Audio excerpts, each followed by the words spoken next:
Bismillahirrahmanirrahim. Assalamualaikum warahmatullahi wabarakatuh. Waalaikumsalam warahmatullahi wabarakatuh. Alhamdulillah ya teman-teman. Alhamdulillah Rabbil Alamin. Wabihi nasta'inu ala umuri dunia wa din. Wassalatu wassalamu ala asrafil anbiya'i wal mursalin. Wa ala alihi wa sahbihi ajma'in. Alhamdulillah teman-teman semua. Kita bisa berkumpul lagi pada hari ini dalam rangka melaksanakan read aloud and short inquiry dari The Art of Reading. Nah, sebelumnya perkenalkan teman-teman semua, nama saya Solaita yang akan menjadi moderator acara kita 1 jam setengah ke depan gitu. Nah, gimana teman-teman kabarnya hari ini? Kalau di Garut nih, mendung-mendung dingin gitu ya. Kayaknya gerimis juga. Kalau teman-teman gimana cuacanya di sana, di sekitar? Ini ada Teh Diva, Kang Zaid, Kang Zaid lagi sama Kang Roni ya. Ada Teh Dini juga. Teh Dini apa kabar? Kang Salman, Kang Rama, Teh Hanhan, Teh Sekar. Semoga kita semua dalam keadaan sehat ya. Amin. Amin. Alhamdulillah Jatinangor cerah teh, mantap ini. Oh, cerah, Alhamdulillah. Beda langit, Alhamdulillah. beda langit, gak rame. Langit. Eh, cerah nih secara tesoy hari ini. Masya Allah. Karena ada lampu, soalnya di sini mah. Oke, kalau gitu karena Teh Dini sebagai pembaca udah ada, Kang Kevin juga udah hadir nih sebagai pemantik. Mari kita mulai aja acara ini dengan mengucapkan basmalah bersama-sama. Bismillahirrahmanirrahim. Enggak, selanjutnya saya langsung serahkan ke Teh Dini untuk pembacaannya. Teh Dini dipersilahkan. Oke, thank you Teh Soy for the time. And I will continue for the reading aloud ya dari yang kemarin itu. Kalau tidak salah kita berhenti di sini, di bagian ini. So we continue this one. Okay. When a reader receives in-person help, engaging another mind to guide him, reading in enriched by another mode of being thought, the two-way talk, speaking and listening.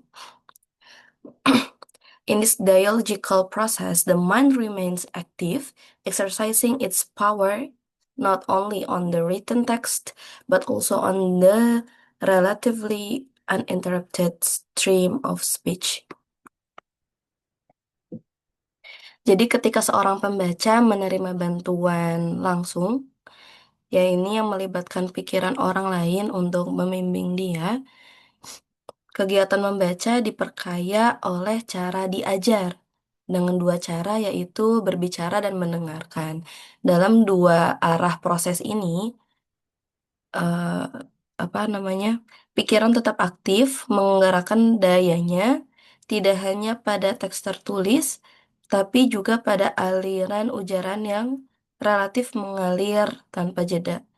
Jadi secara singkat, di sini ya, in short, reading is a learning activity where unaided and aided discovery meet. Jadi singkatnya membaca itu pertemuan belajar antara kegiatan yang dibantu dan juga yang tidak dibantu bertemu. While reading a book, the mind actively engage in thinking and being guided by the wisdom of an absent teacher, the author. Ketika selama membaca buku, pikiran itu tetap aktif untuk berpikir dan juga dibimbing oleh kebijaksanaan dari guru yang tidak ada, yaitu si penulis itu sendiri. Mangga, Kang Kevin. Oke, turun teh ini yang udah membacakan. Bismillahirrahmanirrahim. Rabbi zidni ilman warzuqni fahman bi rahmatika ya arhamar rahimin. Allahumma rzuqna fahman nabiyyin wa hifdzal mursalin wa ilhamal malaikatul muqarrabin. Subhanaka la ilma lana illa ma 'allamtana innaka antal alimul hakim. Oke, di paragraf ini kita Kita lanjutkan pembacanya. Nah, di kalimat awal tuh, when a reader receive in-person help, engaging another mind to guide him. Ketika pembaca itu mendapatkan receive bantuan gitu ya, dari pikiran lain ya, untuk membimbing dia, ya, reading is enriched by another mode of being taught. The two way talk, speaking and listening. Membaca adalah aktivitas lain untuk diajari gitu. Pada dua pada dua pada dua kegiatan, yaitu berbicara dan mendengarkan. In this dialogical process, the mind remains active. Nah, dalam proses ini, proses dialog ini tuh pikiran tetap aktif. Makanya waktu di kelas kemarin tuh, yang hari Rabu, kita kan udah sempat belajar analogi baseball tuh. Jadi membaca itu ya bukan aktivitas pasif ya, based on pandangannya Adler. Karena yang pasif itu ya teksnya itu sendiri gitu ya. Si penulis dan si pembaca itu adalah kegiatan aktif. Lanjut, exercising is power not only on written text but also on the relatively uninterrupted stream of speech. Itu latihan untuk melatih daya pikirannya itu tidak hanya lewat teks tapi juga lewat uh, s- lewat lecture ya atau ceramah yang tidak terganggu gitu. Lalu, like reading, listening is an active art of learning. Nah, seperti halnya membaca, mendengarkan itu adalah seni seni yang aktif juga gitu. Kita kan sering dengar bahwa bahwa listening sama reading kan jadi jadi hal pasif ya. Makanya di IELTS atau di TOEFL itu kita bagi bahwa ya yang pasif itu listening dan reading, sedangkan yang aktif itu speaking sama sama apa? Nulis ya. Nah, lanjut. In short, reading is a learning activity where unaided discovery meet. Jadi secara singkatnya, membaca adalah aktivitas di mana bantuan dan tidak dibantu itu bertemu. While reading a book, the mind actively engages in thinking and being guided by the wisdom and absent teacher, the author. Ya, sedang membaca buku adalah suatu aktivitas yang melibatkan pikiran dan ya dan suatu aktivitas dibimbing dari kebijaksanaan guru yang absen, nah, si penulis itu sendiri. Nggak bisa dilanjut ya.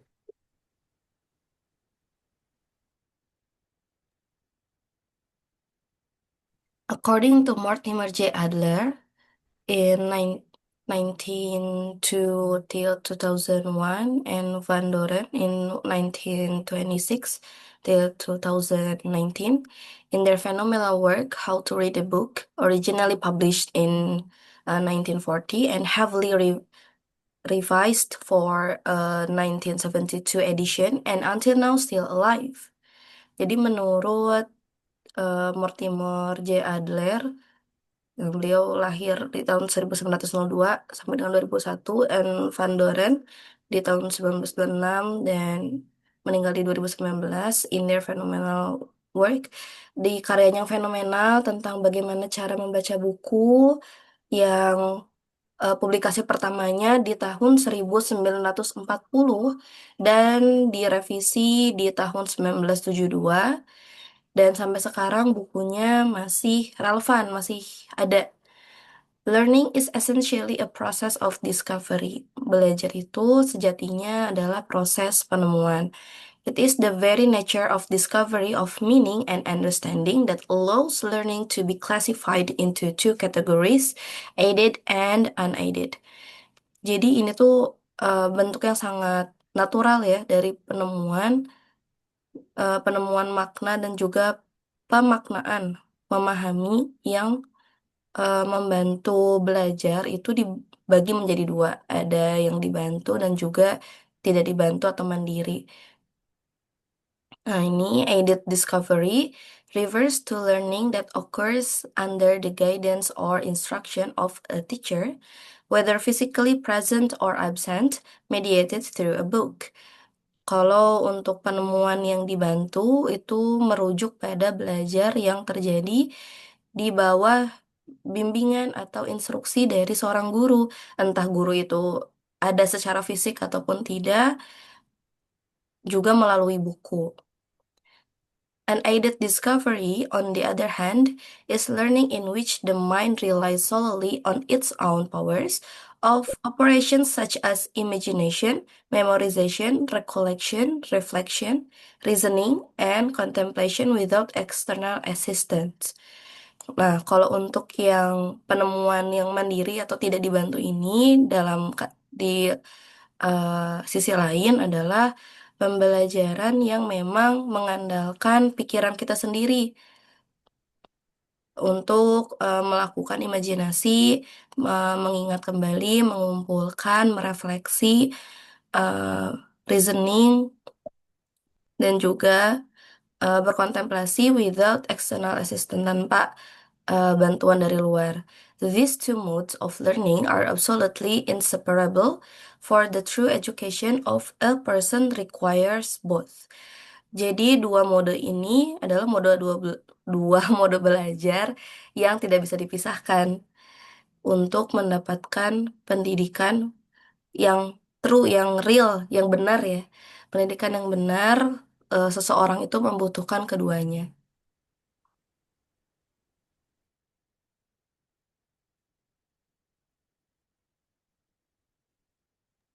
Oke, di di yang pertama ini, yang di pertama di pelajaran selanjutnya. Nah, sebenarnya ini menarik kalau kita bahas apa relasi dari Charles Van Doren sama Adler ini, karena dia punya satu hubungan yang cukup dekat. Nah, menurut according to Mortimer J. Adler, ini beliau meninggal di tahun 2001 ya, sesuai dengan ya, kebanyakan kita baru baru rilis di dunia. Dan dia Van Doren ini adalah anak dari Charles Van Doren ini anak dari, saya lupa namanya siapa, tapi nama nama nama belakangnya Van Doren juga. Nah, ayahnya Charles Van Doren ini adalah uh, gurunya dari Adler ketika di University of Chicago. Nah, makanya ini ada ada ada satu penekanan tuh, ada heavily revised. Nah, heavily revised tahun 1972 and now still live. Nah, si apa? Revisi besar-besarannya itu ketika ada satu apa namanya? Cara yang dimasukin. Jadi dulu itu cuma ada 3 mode tuh. Ada elementary reading, ada inspectional reading, sama analytical reading. Nah, ketika Van Doren masuk buat bantu ngisi apa namanya? Merevisi buku itu, ada satu mode lagi yang namanya synctopicon reading gitu. Dan learning is essentially a process of discovery gitu. Belajar itu pada hakikatnya adalah proses menemukan sesuatu. It is the very nature of discovery of meaning and understanding that allows learning to be classified into two categories, aided and unaided. Nah, ini ada distinguish juga nih, bahwa ada 2 cara sebenarnya untuk mendapatkan pemahaman dan pemaknaan, yaitu dibantu atau tidak dibantu. Nah, aided discovery refers to learning that occurs under the guidance or instruction. Nah, yang dibantu ini, penemuan yang dibantu ini mengarah kepada pembelajaran yang di bawah guru langsung gitu, di bawah pengawasan dari instruktur atau guru langsung. Nah, boleh ke bawah teh, Denny.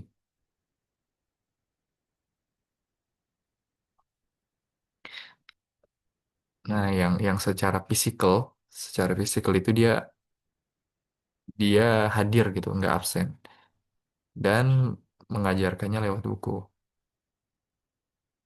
Either discovery, on the other hand, is learning in which the mind relies solely on its own powers of operation. such as imagination, memorization, recollection, reflection, reasoning, and contemplation without external assistance. Sedangkan penemuan yang tidak dibantu itu ya belajar dengan realize yang bergantung kepada pikiran itu sendiri dengan mendaya gunakan apa yang sudah ada seperti berimajinasi, menghafal, memorization, recollection, mengumpulkan kembali, merefleksi, em, bernalar, sama berkontemplasi tanpa bantuan orang lain. Dua mode pembelajaran ini sebenarnya tidak terpisahkan gitu untuk mencapai sebenarnya pendidikan dan ya dua hal ini memang diperlukan gitu pada setiap orang. Oke, mangga dilanjutkan teh. The discussion about those two kinds of learning is significant as the very ground for us to understand about the art of reading, which is to understand both our own capacity, which needs to be actualized and elevated, as well as the choice of good books, which then become the source of our guidance and an aid of learning. Karena itu, untuk benar-benar menguasai seni belajar dari sekarang. Jadi bahasan tentang dua belajar ini sangat signifikan sebagai dasar untuk kita memahami tentang seni dari membaca, yang mana untuk memahami kedua kapasitas yang kita miliki yang membutuhkan diaktualisasi dan juga ditingkatkan sama seperti juga peningkatan kita pada pemilihan buku yang bagus yang mana menjadi sumber untuk membimbing kita dan juga membimbing kita dalam belajar. Oke, oke. Ah, sebenarnya ini kalau kita bisa ngeliat kalau di buku ini nantinya ya, dan buku-buku misalkan bukunya Prof. Latos tuh, kita ngeliat bahwa paragraf tuh bisa benar-benar panjang banget atau bisa benar-benar pendek gitu. Itu itu sebenarnya cara cara apa yang yang yang kalau teman-teman baca perlahan tuh itu jelas tuh struktur setiap paragrafnya. Dari major premisnya, terus minor premisnya, terus di akhirnya tuh ada konklusinya gitu, penegasan kembali. Sama-sama dengan ini nih. Nah, kita ini sekarang nemuin ini satu paragraf dengan satu kalimat titik ya. Nah, ini bisa disebut dia kesemuanya itu dia cuma ada major premise dengan minor minor premise. Diskusi, the discussion about those two kinds of learning, diskusi tentang dua jenis pembelajaran ini uh, menjadi menjadi hal yang paling dasar bagi kita untuk kita pahami tentang seni kemahiran membaca, which is to understand both of our own capacity which needs to be actualized and elevated as well as the choice of the good books, di mana pemahaman ini itu ya meningkatkan kapasitas kita dan mengaktualisasikannya bersamaan dengan bagaimana cara kita memilih buku yang bagus yang menjadi sumber ya sumber sumber dalam pembimbingan kita dan bantuan kita dalam membaca. Nah, artinya ya ketika kita milih buku yang baik ya, makanya ada elevator di sana kan pasti ada ketidaksetaraan dulu tuh yang unequal yang kita bahas di kelas kemarin dari si pembaca sama buku itu. Jadi si pembaca itu pasti lebih rendah daripada buku. Maka tugasnya pembaca itu uh, ik- apa namanya? Ikut atau berusaha untuk mencapai levelnya si buku itu. Nah, di samping itu, kita juga perlu buku yang benar-benar ngebimbing kita gitu buat bisa sampai ke sana gitu. Buku yang udah solve dengan masalahnya sendiri. gitu. Nah, itulah good books. Lebih jauhnya lagi itulah jadi great books. Oke, mungkin kita bisa lanjut. Therefore, to truly master the art of intelligent reading, one must learn not only how to read, but also what to read. Karena itu, untuk benar-benar menguasai seni membaca secara cerdas, seseorang perlu mempelajari bukan hanya bagaimana cara membaca, tapi juga apa yang dibaca. Reading will not yield fruitful results for the mind and the life of the reader unless the practice of good reading is joined with the choice of good books. Jadi membaca itu tidak akan menghasilkan hasil yang bermakna untuk pikiran dan juga hidup dari pembaca kecuali dari praktis good reading ini diikutsertakan juga dengan pemilihan buku yang betul, yang bagus. One must ask. Seseorang harus bertanya, what is a good book? Apa itu buku yang bagus? What criteria allow us to judge that this book is good and that one is not? Kriteria apa yang memperbolehkan kita untuk menilai ini buku tuh bagus atau enggak, buku yang itu bagus atau tidak? Is it enough merely to choose a bestseller book or viral one? Apakah cukup hanya memilih buku itu dari yang bestseller dan juga yang viral saja? Such questions cannot find perfect answers unless we first acquire a basic understanding of the nature of knowledge, the human soul, and the true purpose of education. Pertanyaan-pertanyaan seperti itu tidak akan menemukan jawaban yang tepat sampai kita memiliki ilmunya, memiliki basic ilmu dari pengetahuan itu sendiri, jiwanya manusia, dan juga tujuan tujuan asli dari pendidikan. Tackling these questions requires a detailed discussion spanning many pages and a long journey of thought, one that we shall elaborate on in another more fitting occasion. Kalau membahas pertanyaan-pertanyaan seperti tadi yang detail itu mungkin akan membutuhkan banyak halaman dan juga perjalanan yang panjang. Jadi kita akan membahas itu, mengelaborasinya di waktu yang lain.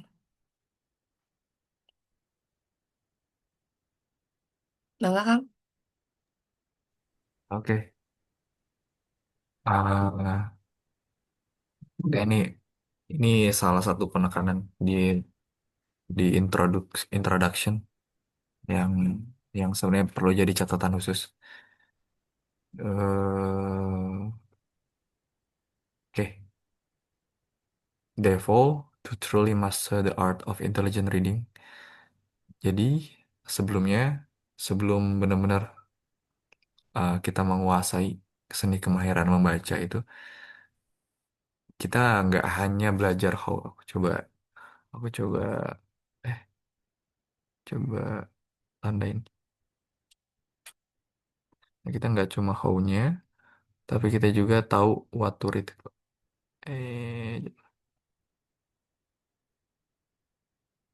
karena akan jadi percuma gitu. Ketika kita punya skill yang bagus nih, how yang bagus, tapi bukunya itu, ya bukunya biasa-biasa aja gitu. Bukunya tidak memerlukan kemahiran dalam membaca, maka akan jadi sia-sia juga. Begitu juga sebaliknya gitu. Kalau kalau bukunya luar biasa, great books, kalau bukunya great books, tapi kita nggak tahu metodenya, nggak tahu how to read-nya ya akan jadi sia-sia juga. Kita nggak akan paham gitu. Kita kita kalau kalaupun kita mengira paham ya gitu, itu jadi apa? Jadi sebuah klaim yang cuma berdasar sama sama sama perspektif pribadi akhirnya itu. Kalau misalkan kita ketemu orang yang kita misalkan tanya tentang sesuatu, tapi ketika ketika kita tanya dia itu udah baca selesai atau belum, Ya, dia bilang belum selesai, tapi dia berani gitu untuk berpendapat tentang itu. Itu kan artinya ya apa yang dia utarakan ya sebatas dengan apa yang ia pahami gitu. Jadi ketika ngomong, kalau misalkan nih ada bedah buku gitu ya. Bedah buku itu tuh pada hakikatnya kita membiarkan kita membiarkan si buku itu tuh bercerita tentang dirinya sendiri gitu. Tanpa tanpa ada asupan dari masukan dari apa dari pendapatnya kita gitu. Itu belakangan gitu. Karena artinya yang ngebedah buku itu gitu belum belum masuk ke judge. Makanya nanti ada yang namanya judging tuh, penilaian itu di akhir gitu. Setelah beres setelah beres 3 tahapan tuh inspek elementary udah pasti tuh, inspeksional sama analytical gitu. Kalau kalau udah itu ya baru baru ini baru bisa dinilai. Lalu reading will not yield fruitful result for the mind and the life of the reader unless the practice of good reading is joined with the choice of good books. Ini yang tadi kita bisa mendapatkan hasil yang apa ya, yang bermakna ya tadi yang kata tadi ini untuk pikiran kita ketika kita mempraktekkan cara membaca yang baik itu di, digabungkan dengan pemilihan buku yang baik gitu. Dan pada akhirnya kan muncul pertanyaan tuh, apa buku yang baik? Apa kriteria kita menilai buku itu adalah buku yang baik dan yang lain itu enggak? This criteria, what is not? Apakah itu cuma cuma cuma berdasarkan bestseller book gitu atau yang viral gitu? Nah, pertanyaan-pertanyaan kan akhirnya akan menjadi banyak tuh. Karena kita udah satu ya kita di dunia media sosial udah udah banyak banget informasi yang masuk. Semakin banyak informasi yang masuk kan semakin susah juga kita menilai mana yang benar mana yang enggak. Begitu juga dengan memilih buku. Makin banyak buku yang bagus, makin banyak buku yang beredar nih. Kita makin susah juga memilihnya gitu. Sedangkan sedangkan di buku itu sendiri itu punya klaim. Nanti ada yang namanya testimonial, ada yang namanya testimonial eh, apa sih? Promotion testimonial gitu. Ada juga yang namanya testimonial academics. Apa sih testimonial academics itu? Nanti kita bahas nih di sini. Jadi kayak footnote gitu ya. Footnote itu termasuk testimonial academics gitu. Nggak cuma embel-embel testimonial gitu ya. Bayangkan misalkan buku yang belum keluar tapi udah banyak banget, udah dapat 100 testimonial yang dimasukin ke buku itu gitu. Artinya kan sebelum dicetak buku itu tuh udah dibaca dulu kan seharusnya gitu. Nah, sekarang dalam waktu yang singkat gitu ya, misalkan dari misalkan selesai ada penulis yang bilang selesainya misalkan bulan ini 2 bulan dia terbit tapi dalam 2 bulan itu dia udah dapat banyak testimonial gitu ya. Nah, pada akhirnya kan kita perlu tahu tuh ini testimoni ini ada apakah benar adanya gitu ya, atau cuma promosinya aja gitu. karena karena bisnis bisnis pendidikan apa ya namanya, karena pendidikan sendiri si education ini udah apa udah udah berkolaborasi dengan ekonomi ya, itu akan jadi susah, akan jadi bias pada akhirnya gitu.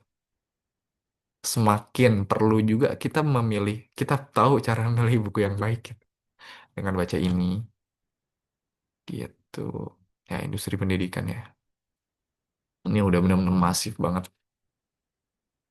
Apa-apa yang dijual sama kampus sama university itu ya bagaimana cara mendapatkan pekerjaan yang baik gitu. Jadi pendidikan itu jual supaya manusianya itu sebenarnya sebenarnya yang paling sebenarnya ya yang dijual itu sebenarnya kita gitu.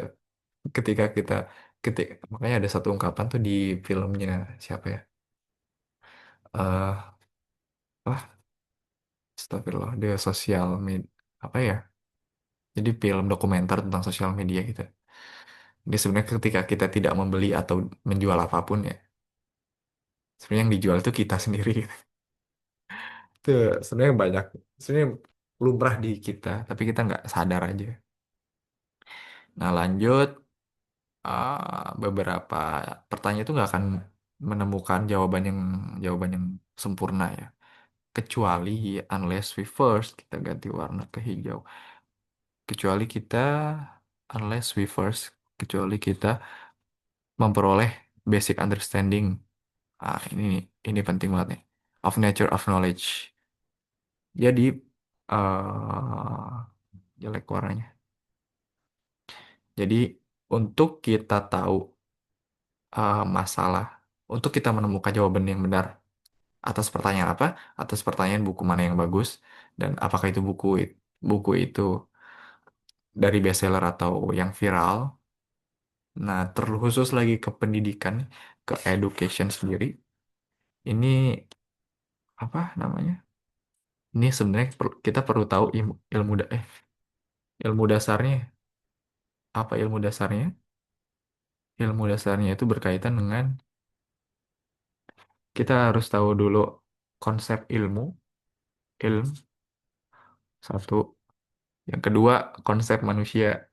Karena yang menerima ilmu kan manusia, konsep man. Jangan ding kita pakai bahasa Arab karena aku mulai dari bahasa tadi. Oke, konsep insan. Yang kedua, nah, tujuan dari pendidikan itu sendiri kita bisa pakai dia. Nah, kita perlu tahu konsep ilmu, konsep manusia, sama konsep pendidikan gitu ya. Untuk kita benar-benar nge-tackle masalah pendidikan gitu. Nah, di awal kita nggak ngerti ilmu itu, ilmu itu gimana, terus konsep manusianya itu gimana, sebagai yang akan apa, akan diobjeki ilmu gitu. Terus kita nggak ngerti juga esensial sih dari pendidikan itu apa. Ya emang pendidikan teman-teman yang bergerak sebenarnya nggak segelintir sih, masalah pendidikan itu akhirnya jadi masalah kita semua gitu.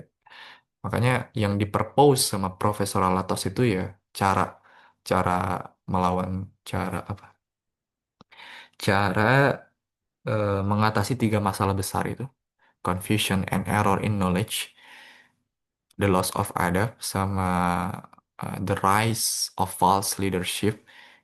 Itu ya lewat pendidikan gitu ya, lewat takdib. Kenapa takdib? Nah, itu bahasan lain juga tuh. Tackling, nah sosial dilema, bener Kang Salman. Itu film yang bagus. Sosial dilema itu, wah lah.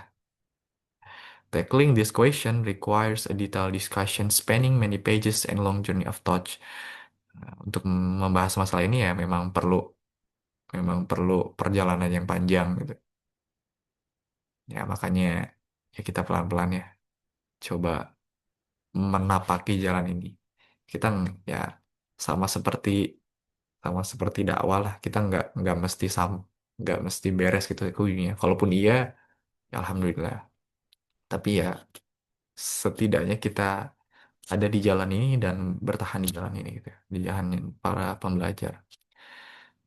One that we shall elaborate in another more fitting occasion. Kita bisa bahas itu di kesempatan lain, di di waktu yang tepat. Nah, ketika Adler memperkenalkan ini tradisi keilmuannya, ya kita bisa bilang tradisi keilmuan Barat ini bernas ke tradisi keilmuan Yunani ini.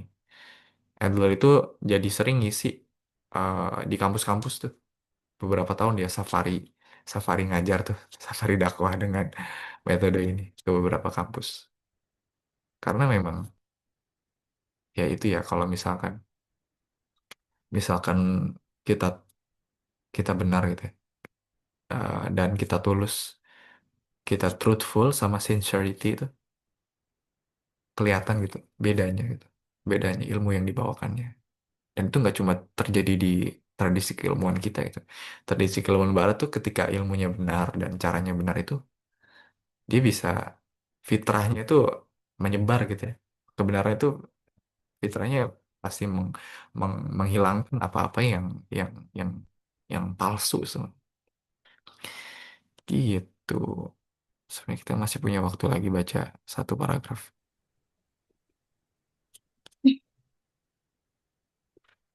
The opening line of this introduction may guide us toward a preliminary answer sufficient to make the first move toward deeper reflection. Kalimat pembuka pengantar ini dapat menuntun kita pada jawaban awal yang cukup untuk melangkah menuju refleksi kita yang lebih dalam. We need only to look at the kinds of books that have shaped the minds of great thinkers and at the works they themselves produced. Books which history has proven influential in shaping our contemporary age and the course of human thought. Kita hanya perlu melihat jenis-jenis buku yang telah membentuk pemikiran orang-orang besar, para pemikir itu, dan karya juga yang mereka hasilkan. Buku-buku yang oleh sejarah terbukti berpengaruh dalam membentuk zaman kita dan arah pemikiran manusia. Oke, ini satu pendapat bagus nih. Ini dari Pak Yoginya. Jadi kita baca dulu. Jadi the opening line of this introduction may guide us toward a preliminary answer sufficient to make the first move toward a deeper reflection. Jadi eh, kalimat-kalimat pembuka di pembukaan ini itu semoga eh, membimbing kita gitu ya, untuk mendapatkan jawaban yang pas gitu ya, sebagai refleksi yang dalam.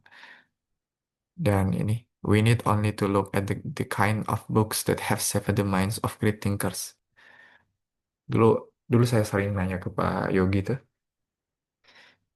ketika masih kenal-kenal awal ya, sebulan 2 bulan gitu ya. Tapi karena saya udah mukim di pasar minggu, jadi sering ke Lubuk Kata. Lagi baca buku apa gitu.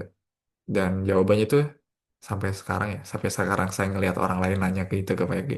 Jawabannya ya, saya masih masih revisit buku-buku sebelumnya gitu. Masih membaca kembali buku-buku sebelumnya gitu. Karena ya di waktu yang terbatas kita tadi, di umur kita yang terbatas, dan di begitu banyaknya buku yang beredar sekarang tuh, sebenarnya mudahnya kita tuh cuma perlu buku yang udah terbukti ngebentuk pikiran-pikiran hebat gitu. Apakah nggak boleh baca yang lain? Itu boleh gitu ya. Itu jadi pilihan pribadi gitu. Tapi dengan ya itu ya, ada alternatif dengan pertimbangan umur kita yang sedikit dan banyaknya buku yang beredar. Ya, cara yang paling mudah ya kita pilih aja buku-buku yang membuat orang itu besar. Biar kita ya satu, biar kita nggak wasting time, sama ya kita nggak bingung gitu baca buku ini gitu. Nggak baca buku karena FOMO. Kalau FOMO ini buku udah nggak relevan lagi nih. Ini ditulis tahun 1940, 1972. Dan kenapa kita baca buku ini? Balik lagi ke paragraf tadi gitu. Karena ini adalah satu testimonial akademiksnya Profesor Alatos di bukunya Islam and Secularism. Dia mengutip dari Adler juga. Makanya kita coba juga nih baca. Apakah nggak ada di tradisi keilmuan Islam? Ada juga. Nah, sayangnya di kehidupan kita sekarang itu dewasa ini kita terlalu terlalu tersibgoh sama wawasan Barat gitu ya. Makanya kita makanya ini pendapat saya. Makanya yang lazim dan yang paling dekat gitu ya dengan kebenaran ya tradisi keilmuannya Barat ini yang Adler. Soalnya kalau kita belajar dengan tradisi keilmuan kita perlu prerequisite ilmu yang lainnya semacam nahwu, sorof, balagoh gitu. Itu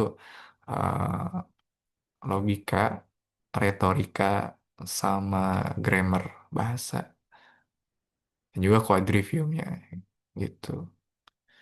Lalu ya itu, books which history has proven influential in shaping our contemporary age and the course of human thoughts. Buku yang udah terbukti mempengaruhi dalam membentuk zaman kontemporer kita dan the course human talk dan membentuk pikiran manusia-manusia sekarang gitu. Nah, sampai sini mungkin kita buka dulu sesi diskusi. Ada teman-teman yang mau menanggapi atau elaborasi dari apa yang sudah kita baca? Mangga, boleh, Mas Rafiq?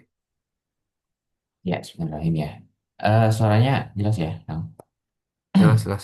Ya, Bismillahirrahmanirrahim. Jadi, ya, karena nama saya Rafiq ya. Jadi, mau nanggapin justru di kalimat terakhir tadi ya. Kalimat terakhir Kang Kevin ya, bahwa mudahnya kita cuma perlu buku yang udah terbukti membentuk pikiran-pikiran hebat. Apakah itu berarti kita hanya butuh buku-buku lama? Gitu. Karena kan kita ya perlu waktu ya untuk bisa tahu ini buku udah terbukti pembentuk pikiran hebat apa enggak gitu ya. Terus bagaimana dengan buku-buku baru gitu ya, buku karya ya, ya misalnya yang kita baru PO nih, baru baru apa cetakan pertama kayak gitu, apakah kita jadi membiarkan itu? Nunggu nanti aja lah berapa tahun ke depan baru kita beli gitu, gitu ya. Oke, bagus, bagus. Ya betul.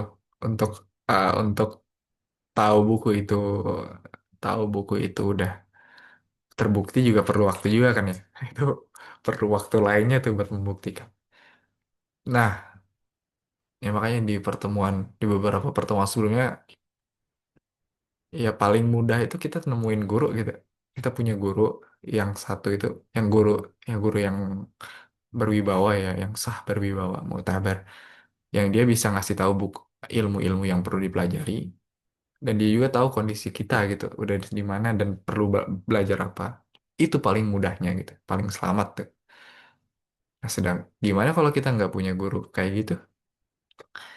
Ya, ya itu, yang paling dekat ya kita lihat uh, ya misalkan ahli-ahli ilmu ya yang kita takjubi, yang kita idolain, terus ya kita baca aja apa-apa yang mereka baca gitu. Karena ya benar kalau kita itu nggak mesti buku-buku. Nah, itu nggak mesti buku-buku yang lama ya. Kayak misalkan The Art of Reading. The Art of Reading kan jadi komentari, jadi syarah satu buku. Seperti hanya ya Bulughul Maram. Bulughul Maram kan jadi syarahnya kitab ini ya. Apa sih, astagfirullah. Saya lupa. Kemarin saya sempat baca. Coba saya cari. Nah, Bulughul Maram kan jadi syarahnya eh itu hadis ya, karya Ibnu Hajar Al Asqalani. Nah, itu kayak Fatul Qorib, Fatul Mu'in, itu kan banyak tuh jadi syarah. Dia tahu tuh rujukannya tuh buku apa jadi rujukannya gitu. Ya, kalau kita mau mempelajari, kalau misalkan, ya itu mudahnya gitu. Kita bisa baca buku yang belakangan karena dia itu memang matan atau penjelas atau konten dari buku yang emang udah terbit dulu gitu duluan. Kayak misalkan ya Authority Book, dia tahu terbit 1940. Yang kita baca kan Art of Reading tuh, itu baru terbit tahun ini gitu. Tapi semua yang ada di tahun ini, yang ada di buku ini kan mengacu kepada buku itu tuh, yang Great Books juga gitu. Nah, itu mudahnya. Kita tahu matan dari buku lainnya.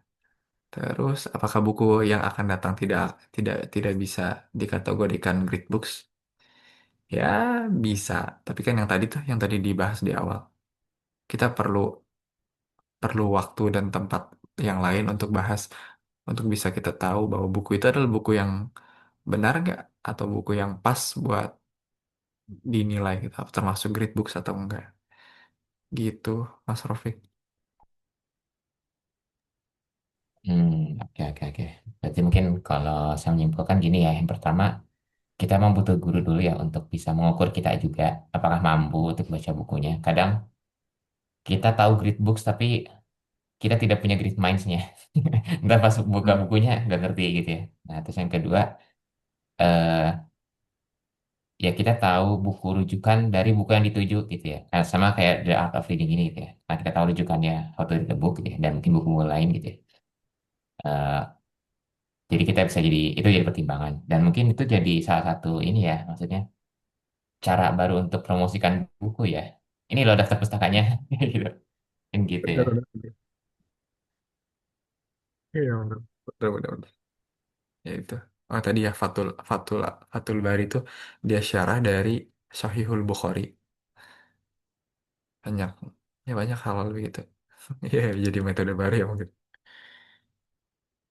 Bahkan di Fathul Bari itu, jadi ada satu ungkapan dari bahasa Arab tuh. eh, Gimana ya bahasanya tuh? La la tidak ada penaklukan setelah penaklukan Makkah. La fathul ba'dal fathul Makkah, dan tidak ada syarah terbaik untuk Sahihul Bukhari itu kecuali Fathul Albar. Itu kan artinya ya ada grid books di dalamnya, di grid books di belakangnya, terus ada penjelasnya yang mungkin baru muncul gitu ya. Tapi yang baru muncul ini lebih dekat gitu, lebih bisa kita jangkau dengan pikiran kita. Ya, makanya lebih mudah itu memang membahas syarah atau matan dari buku dibandingkan merujuk bukunya langsung. Apakah gak boleh merujuk buku langsung? Ya, boleh-boleh aja gitu kalau kita punya ya ilmu-ilmu prasyarat itu sendiri. Gitu sih. Makasih Mas Rofi bertanya. Dari yang lain ada yang mau didiskusikan? Saya, Boleh Mbak. hmm, terima kasih waktunya.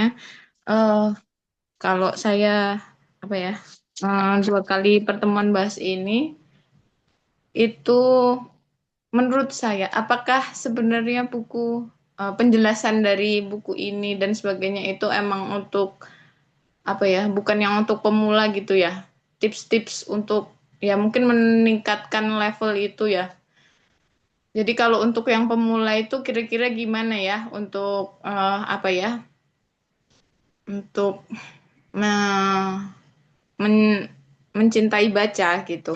Kalau kalau apa ya, dari penjelasannya tadi itu juga bahwa buku yang harus dibaca adalah buku yang menciptakan tokoh besar dan seterusnya kayak kayak gitu. Itu kan kalau untuk yang tataran awal kayaknya hmm, ya saya nggak tahu ya. Kalau saya pribadi, kalau awal-awal dulu tahu buku kemudian disodorkan yang seperti ini tuh langsung hah gitu. Kalau saya ya. Jadi untuk baca itu akhirnya pikir-pikir aku kayaknya boleh nggak ya baca buku ini. Jadi banyak bingungnya gitu. Eh, dan akan ragu-ragu itu kalau menurut saya, dan kalau saya salah silahkan dibenarkan. Terus yang kedua yang saya tanyakan adalah ketika kita emang harus pilih-pilih banget buku gitu, dan buku yang apa, yang emang untuk, maksudnya yang untuk meningkatkan level baca gitu. Ada sumber yang jelas, sanadnya juga jelas, istilahnya seperti itu. Nah, bagaimana dengan buku-buku yang emang menjawab permasalahan kita saat ini gitu? Itu apa ya? Mungkin enggak sanadnya enggak jelas, tapi pemikiran apa yang ditulis oleh beberapa penulis itu benar-benar bisa ngena gitu di hati kita. Walaupun emang enggak apa ya, maksudnya bukan dari grade book atau apa gitu. Nah, itu gimana ya? Maksudnya eh kalau emang kita, maksudnya dengan waktu yang katanya kita itu terbatas gitu. Cuma ada satu hal buku yang emang itu gimana ya? Nggak, mungkin nggak penting gitu ya, tapi penting karena berkaitan dengan masalah yang kita hadapi sendiri. Kalau yang dibicarakan di sini itu kan kayak masalah-masalah core-nya gitu, kayak masalah pendidikan, masalah eh, apa, loss of adab dan sebagainya kayak kayak gitu kan. Nah, kalau ada diri pribadi itu kan ada kalanya apa ya, sebelum ke masalah itu kan diri pribadi ada masalah juga gitu. Dan itu apa ya, ada beberapa buku yang seperti itu gitu. itu bagaimana.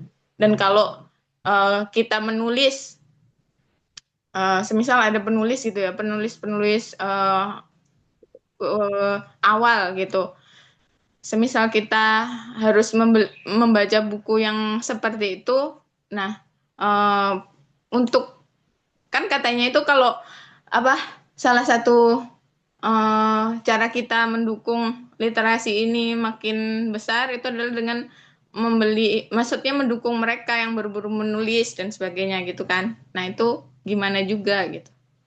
Is- Itu sih. Terima kasih.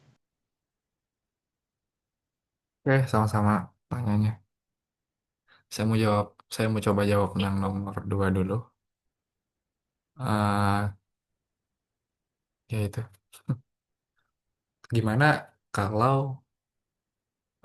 ada buku yang dia itu mempropos solusi yang kayaknya oh pas nih, dan kayaknya ini paling ngena gitu dengan yang kita rasa-rasakan gitu.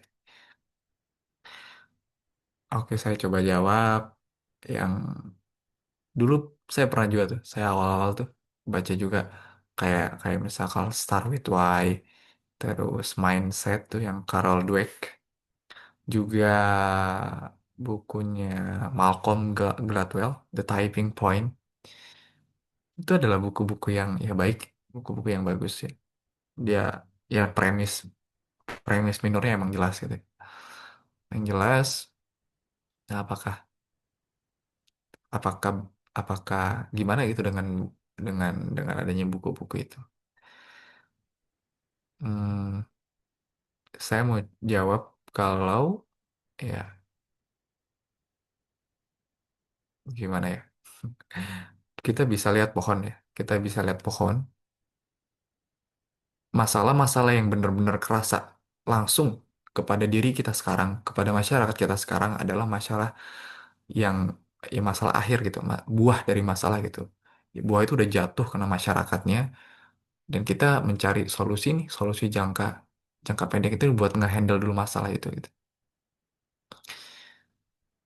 Yang dipropos sama Grit Book sama Grit Ideas itu adalah gimana kita membenahi masalah akar dari pohon itu gitu. Kita kita nggak bisa hanya menekel buah-buah yang jatuh gitu. Kita harus mencerabut tuh akar masalahnya. Tuh. Makanya apakah itu dua itu bertentangan gitu ya? Sebenarnya nggak juga gitu. Di bukunya Syah Hamzah Yusuf, The Agenda to Change Our Condition, apa namanya? Bahasa Indonesia itu agenda memperbaharui jiwa ya kalau saya nggak salah. Kemarin juga saya daras buku itu bahwa ya cultivation ya pemakmur bumi itu dalam artian kita menyemai benih bumi yang buahnya itu bisa kita pakai untuk menghandle masalah-masalah yang sekarang, tapi juga ngehandle masalah-masalah yang eternal gitu ya, masalah-masalah yang abadi gitu. Sebenarnya ya, pada hakikat ketika kita udah belajar ngehandle masalah-masalah yang akar gitu ya, berusaha berusaha mempelajari menangkis atau menyelesaikan masalah yang akar tuh, masalah-masalah yang buah itu akan sendirinya itu mulai terkikis gitu. Kalau kalau mau benar-benar ngehandle nih masalah yang kontemporer yang sekarang ya bisa aja gitu. Tapi kan ya akan selama apa gitu. Ya walaupun kalau kita nge-handle masalah yang akar juga akan akan lama ya. Tapi kan jelas akan ke-handle tuh masalah gitu. Walaupun berapa lama waktunya. Sedangkan kalau kita nge-handle masalah-masalah yang kontemporer, yang masalah buahnya aja tuh, ya akan banyak tuh buah-buah yang jatuh gitu. Yang tidak ada habisnya kalau kita nggak ngehandle masalah masalah dasarnya gitu. Jadi sekarang tuh kita mulai berubah nih, kita mulai naik level nih. Kita nggak cuma ngehandle masalah-masalah yang sebenarnya itu jadi buah gitu. Kebanyakan kita tuh ngira buah masalah itu akar masalah gitu, padahal enggak gitu. Kita bingung juga gitu. Kita bingung ngehadapin musuh yang sebenarnya musuh itu masih musuh awalan tuh masih ada musuh lainnya gitu. Yang kalau kita numpas musuh lainnya tuh musuhnya itu bisa berhenti datangnya. Nah, begitu. Itu kurang lebihnya.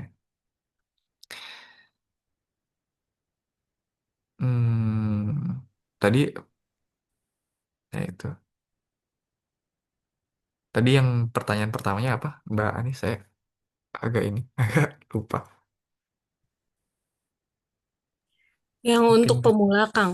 Kalau untuk pemula itu kalau dikasih tahu kayak harus baca buku yang benar, terus gimana cara bacaan itu jadi malah ini cenah apa malah jadi nggak mau baca gitu karena karena kan baru mau baca nih tiba-tiba dikasih tahu kalau kita tuh ya kurang lebih kayak gitu ya nggak sih Mbak? oke, siap. Aku udah nangkep. Ya itu. Jadi nanti kita masuk ya tadi ini ke apa namanya? Ke pembahasan analogi makanan tuh. Ya Oh, karena betul. ya wih, karena apa namanya? Karena kita udah tumbuh dengan lingkungan yang ngasih kita bacaan tuh yang nggak tahu benar atau nggak tahu salah ya. Seolah-olah kita seolah-olah kita tuh makan nih, makan burger, makan apalagi makan ya Mbak, makan makanan junk food ya. Kita udah lama banget makanan kayak gitu. Ketika kita dikasih ketoprak tuh yang real food, kita tuh nolak gitu. Karena karena indera kita udah mati rasa itu dengan makanan. Ah, ini apa nih? Ini bukan makanan nih kayaknya. Makanan aku ya makanan burger, makanan makanan misalkan ya fried chicken dan lain-lainnya. Itu makanan tuh. Nah, itulah yang terjadi gitu di kehidupan kita sekarang. Kita udah mati rasa. Pikiran kita itu udah mati rasa menemukan ilmu-ilmu yang hakiki gitu. Kang, boleh masuk gak? Boleh. Iya, tadi pertanyaannya Mbak Anis tuh menarik banget soalnya ini ya kalau sudut pandang aku ini mah. Jadi buku itu kan sebenarnya banyak jenisnya ya. Kalau untuk yang dibahas di pembahasan kita mungkin lebih ke yang arahnya ilmiah, tapi sebenarnya menurutku nggak menutup kemungkinan kok kalau yang jenisnya novel, yang jenisnya apalagi yang sastra ya. Kalau yang novel sastra itu kan biasanya yang dibawanya masalah sosial, kebudayaan, dan itu sebenarnya bisa membuka cakrawala kita juga gitu tentang hal-hal yang belum pernah kita ketahui sebelumnya dan juga bahasa-bahasanya juga bagus. Nah, tapi yang tadi dibahas tuh di yang kita baca kalau ada yang penting banget kita perlu tahu dulu adalah si ilmu itu tuh basicnya tuh apa sih pengertiannya, pemahaman dari ilmunya apa, manusia itu apa, membutuhkan apa. Jadi menurutku kalau yang tiga tadi, yang tiga dasar itu kita sudah paham, mau baca buku yang seperti apapun, bisa aja ada yang ditarik maknanya gitu. Walaupun mungkin berbeda ya tingkatan. Soalnya kan di buku ini juga ada ini ya Kang, level-level pembaca. Nah itu nanti spoiler aja sekarang segitu dulu aja. Nanti ada level-level pembacanya, terus biasa ciri-cirinya apa, yang lagi dibutuhinnya apa, nyari apa sih level-level pembaca seperti itu. Kayak gitu sih. Ternyata yang memang paling penting tuh kita punya kacamatanya dulu si em, tiga ilmu tadi ya buat ngebentuk persepsi kita tuh agar benar. Soalnya eh, ya jangankan buku lah mungkin di sosial media pun bisa jadi kalau kita nggak punya kacamata itu ya ngelihat apapun bisa aja salah paham terus gitu sih. Jadi yang penting tadi ada tiga, udah punya tuh tiga bakal tadi gitu Kang. Oke. Itu ya. Jadi ya pertama kita kita perlu insafi bahwa ya yang tadi saya bilang ya kita memang perlu membenahi diri kita gitu untuk pikir membenahi pikiran kita untuk ya menunaikan haknya lah diisi dengan hal-hal yang baik itu ilmu-ilmu yang baik, ilmu-ilmu yang hakikat ya. Terus ya itu yang kedua jangan khawatir buat buat ya baca buku ini karena namanya juga ini theoretical practical ya. Authority book nanti akan ada tingkatan-tingkatannya. Ada tingkat-tingkatannya yang apakah ini ramah pemula? Ya, ini ramah pemula bagi saya. Lebih ramah pemula lagi ya dengan guru ya. Balik lagi ya. Posisi guru itu nggak bisa digantikan sebenarnya. Terus ya mungkin itu ada. Terima Oh kasih ya, sudah mendengarkan. satu Oh, lagi, boleh. mumpung ingat. Jadi untuk di bukunya Prof. Alatas tuh, ketika membahas pendidikan, sebenarnya kita pun membutuhkan ilmu-ilmu keduniawian, karena ilmu-ilmu itulah yang nantinya akan membantu kita meresapi dan melihat, mencari gitu ya, mentadaburi Allah itu sebesar apa sih, karya-karyanya Allah itu di mana saja sih ternyata untuk memahami diri dan biar kita bisa tadabur hasil karyanya Allah tuh kita butuh juga ilmu-ilmu tersebut. Jadi tadi ya betul, kalau yang kita baca mungkin bisa apa saja tapi dipastikan itu tuh ada manfaatnya, karena kalau enggak ya itu juga bagaimana cara kita akan melihat dunia. Gitu. Enggak, Kang? Oke, siap, siap. Masya Allah. Kang, saya juga mau mau nanggepin dong. Nah, boleh, boleh. Jadi saya itu nge-follow salah satu penulis namanya J.S. Khairan, kalau Hmm. teman-teman tahu. Itu penulis novel. Eh, Bang J.S. Khairan ini tuh suka bikin tantangan gitu. Coba baca dalam sebulan ini 2 buku. Satu buku fiksi, satu buku non fiksi.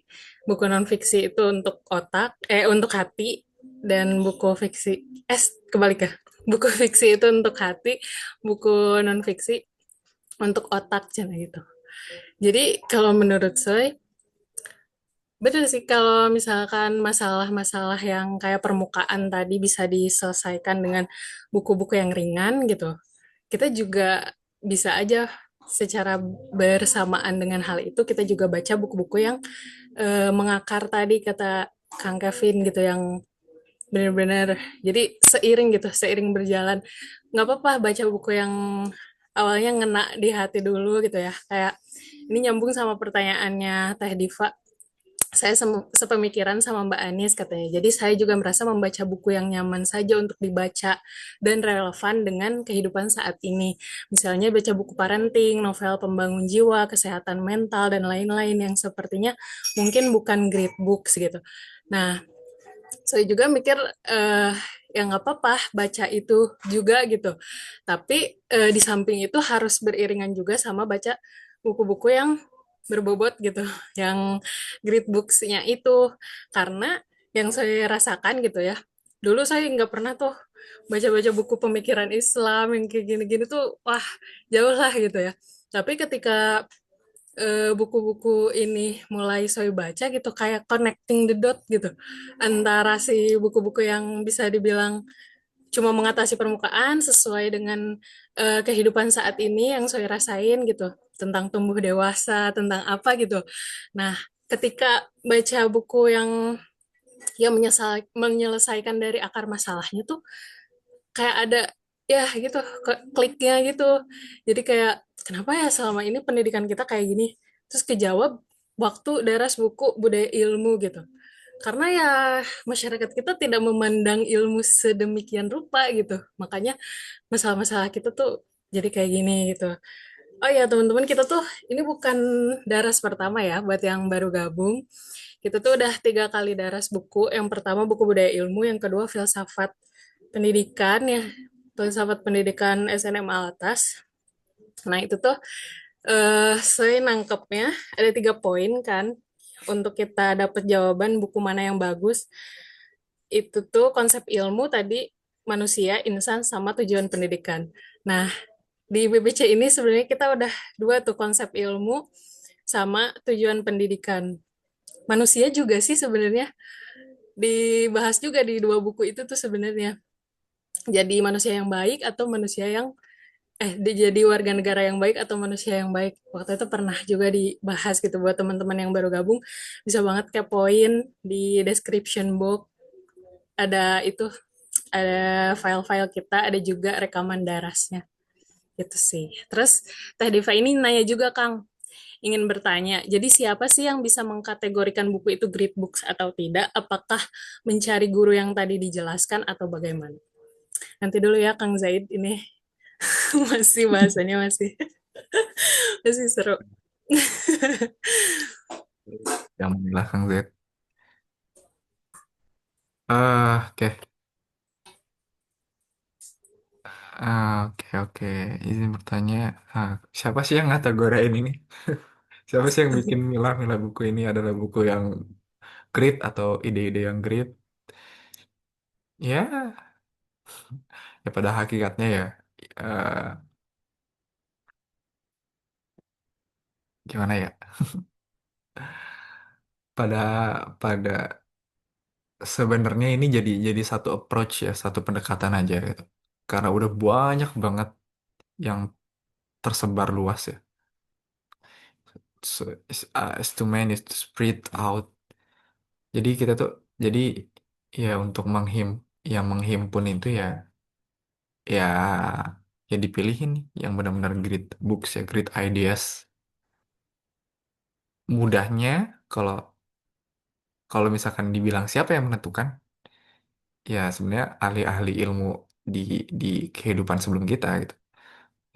Entah itu misalkan di barat ya, entah itu dari Yunani yang namanya itu lekang gitu ya. Dan gimana cara kita tahu buku itu great books atau enggak?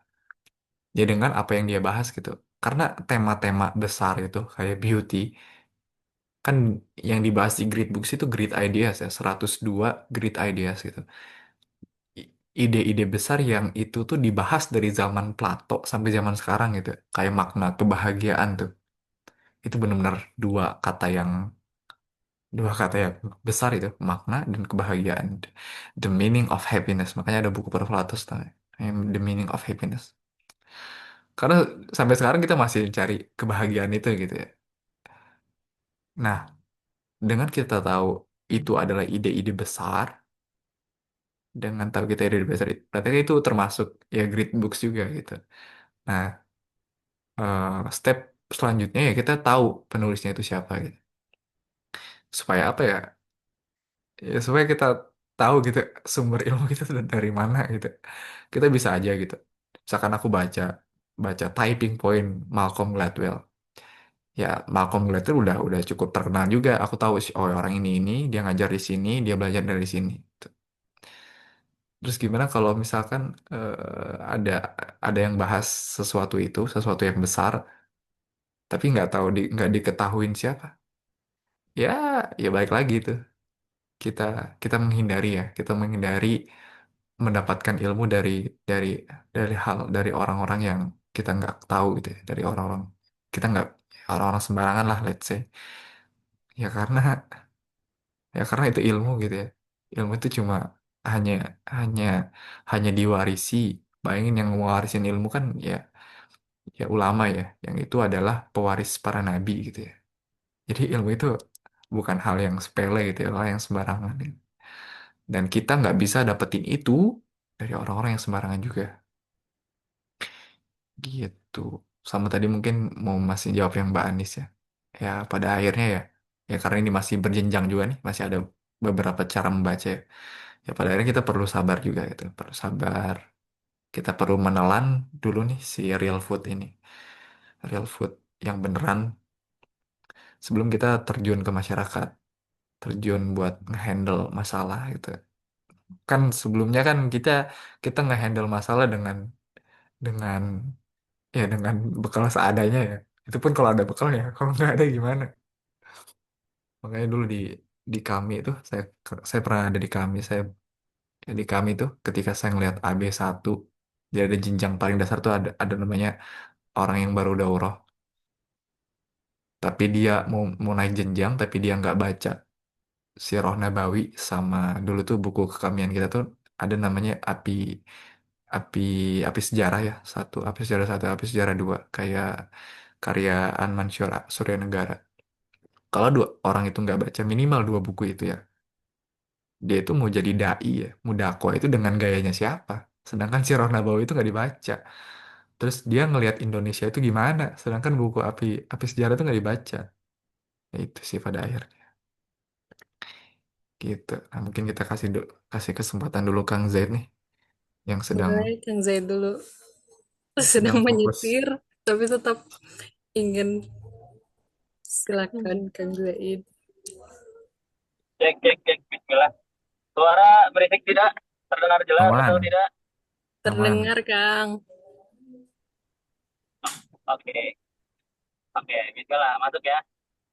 Hmm, saya jadi tertarik untuk sharing sebenarnya. Tapi sebenarnya tadi Roni pengen ngasih tahu juga. Jadi nggak Ron? Nggak. Jadi si Roni tadi mau sharing cuma nggak jadi nanti gitu.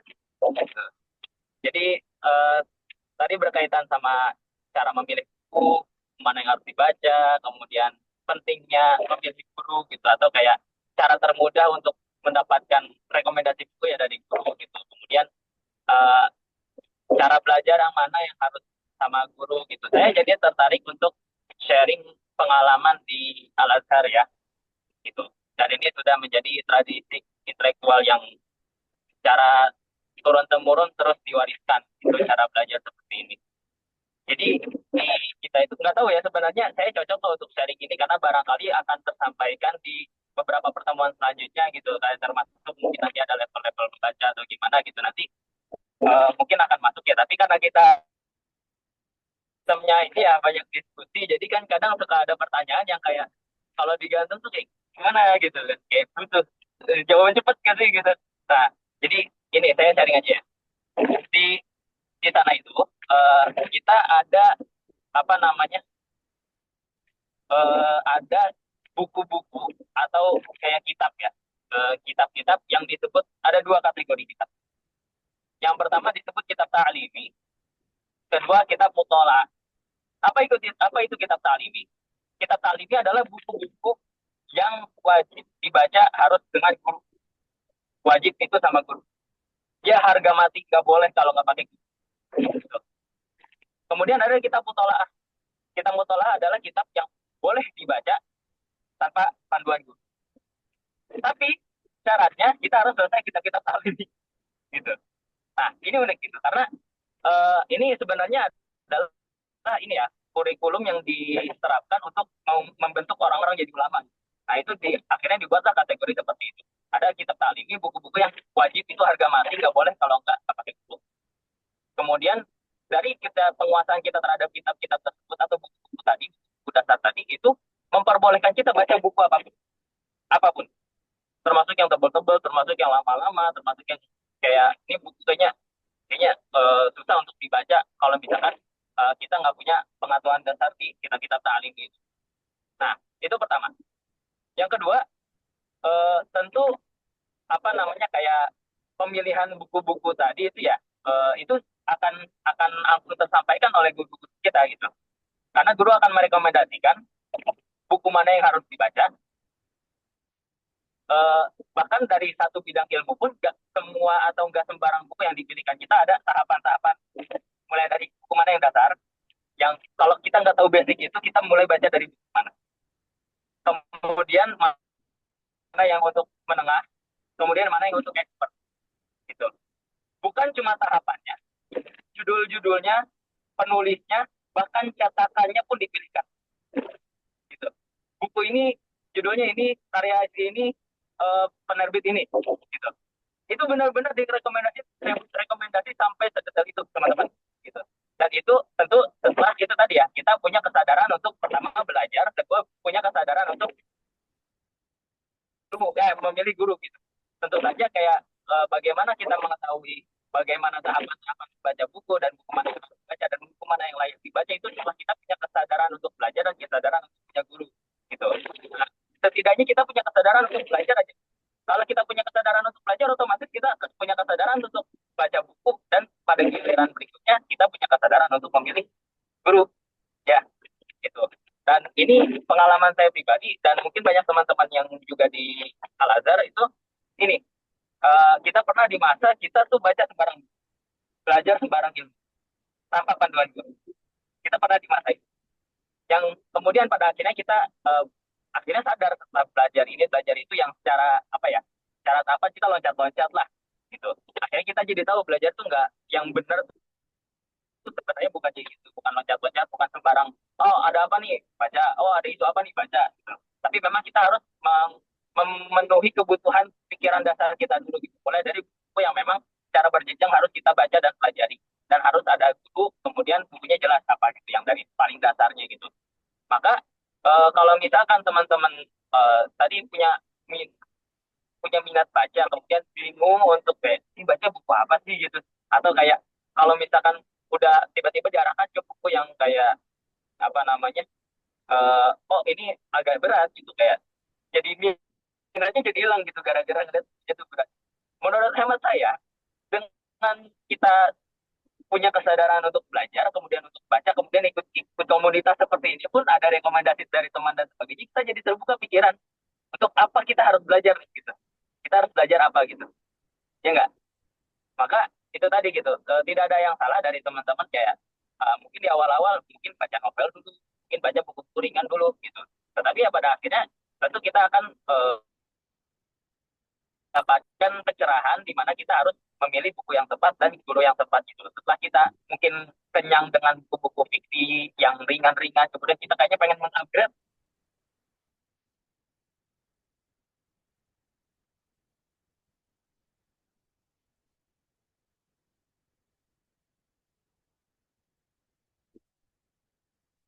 cari gitu, terlalu meloncat gitu ke hal-hal yang harusnya tersampaikan di beberapa pertemuan berikutnya gitu. Terima kasih atas kesempatannya, Pak Kevin, Besoy, ini dan teman-teman.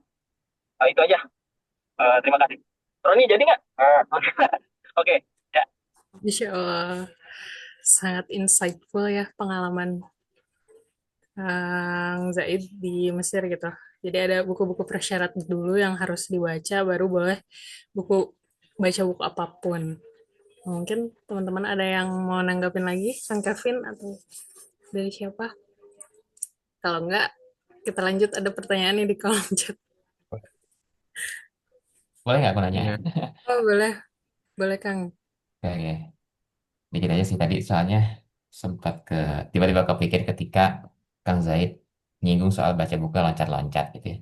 Ini puntennya kalau di sini ada anak Inik Circle, karena aku bakal menyebutkan tokoh utamanya. Itu Kang Elvandi ya. Jadi beliau itu, aku pernah lihat kontennya beliau ya. Nah ini aku kurang bagus juga yang beliau ke konten gitu. Harusnya nanya langsung. Kontennya beliau itu pernah bilang gitu ya, bahwa cara membaca buku yang beliau sarankan adalah kita punya project atau pekerjaan ya ataupun yang dikerjain lah. Terus cari buku yang relevan. Jadi dia tuh tidak mewajibkan kali ya, tidak menyarankan untuk membaca secara utuh saja dari awal sampai akhir, tapi yang kita butuh yang kita ambil. Nah, itu bagaimana tanggapannya dengan tadi kata-kata Kang Zaid bahwa baca itu ada urutannya gitu ya. Apakah ini bertolak belakang atau mungkin ada porsinya gitu ya dengan baca loncat-loncat dan baca berurut gitu. Gitu kali ya. Oke. Ini pertanyaannya. Kang Zaid Iya. gimana? Banyak. Katanya kan tadi nyambung sama yang loncat-loncat, kata Kang Rofik, ternyata kalau kita punya project ya nggak perlu dibaca semua juga ya, ada bagian-bagian tertentu. Apa mau ditanggapi Kang Zaid? Apa tadi pertanyaannya ulang-ulang? Sorry, Jadi, tadi agak jadi kan ya, Kang ya, Zaid lanjut. tuh tadi ngomongin tentang baca buku Hah? loncat-loncat tuh ya. Jadi dari satu Ya, buku ke buku yang lain itu nggak terarah gitu. Tapi di sisi lain Kang Rofik tuh bilang tokohnya tadi siapa ya, lupa saya.